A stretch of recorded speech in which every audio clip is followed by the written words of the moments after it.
Kamu pasti pernah melihat boneka kecil yang aneh.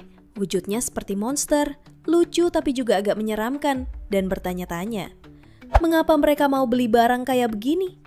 Percaya atau tidak, boneka ini yang dikenal dengan nama Labubu pernah terjual di pasar gelap dengan harga mencapai 2,4 miliar rupiah. Labubu adalah boneka produksi perusahaan retail asal Tiongkok, Popmart. Awalnya dijual dengan harga sekitar Rp350.000 saja. Tapi begitu viral di media sosial, harganya bisa melesat 10 hingga 20 kali lipat. Bahkan dalam waktu 15 menit setelah toko dibuka, stoknya langsung habis diserbu pembeli. Dan ini bukan kejadian pertama, kita sudah berkali-kali melihat dunia tergila-gila pada barang-barang sederhana. Lihat saja minuman Prime Energy, botol minum Stanley Cup, atau air kaleng bermerek Liquid Death. Semuanya produk biasa, air, botol, boneka, tapi masing-masing berhasil menghasilkan omset hingga triliunan rupiah. Rahasianya, hype marketing. Apa itu hype marketing? Hype marketing adalah strategi pemasaran yang sengaja menciptakan sensasi besar-besaran. Fokus utamanya bukan pada kualitas produk, tapi pada bagaimana publik merasakan dan memandang produk tersebut. Intinya, yang dijual bukan hanya barangnya, tapi persepsi dan citra yang dibangun di sekitarnya. Contohnya, Liquid Death, padahal isinya hanya air putih dalam kaleng, bisa menghasilkan omset lebih dari 5,4 triliun rupiah. Bukan karena airnya istimewa, tapi karena kemasannya yang nyentrik dan citranya yang anti-mainstream. Minuman Prime berhasil mencetak omset 4 triliun rupiah hanya dalam tahun pertama. Sedangkan botol minum Stanley Cup meraih pendapatan hingga 12 triliun rupiah hanya dalam 1 tahun. Lalu, bagaimana produk sederhana seperti itu bisa meledak dan jadi rebutan? Jawabannya ada pada pola yang disebut flywheel hype marketing. Sebuah siklus 5 langkah yang jika dijalankan dengan tepat, bisa mengubah barang biasa menjadi fenomena global.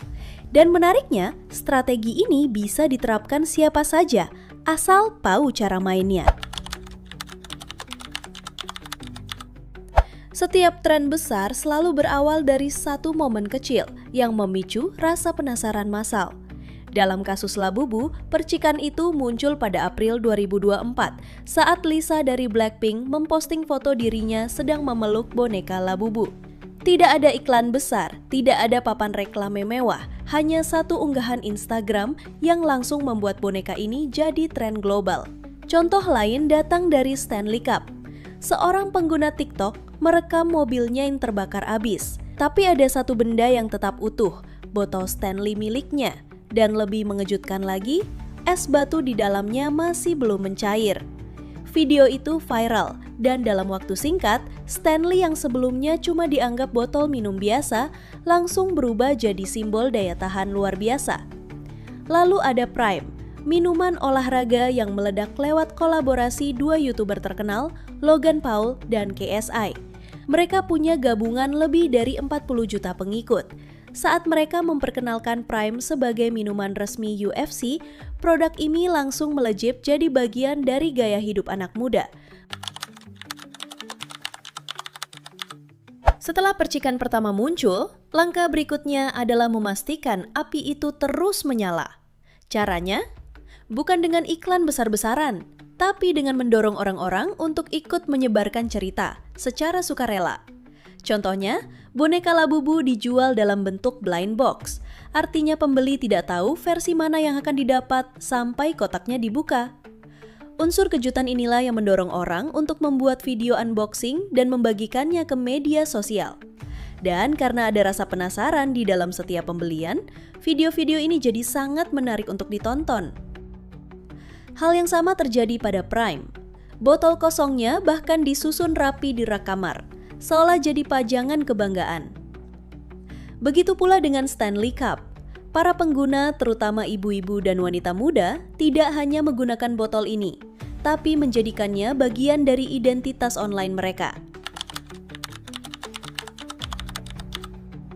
Setelah perhatian publik berhasil dikumpulkan dan orang-orang mulai membicarakannya, langkah selanjutnya adalah menciptakan rasa langka.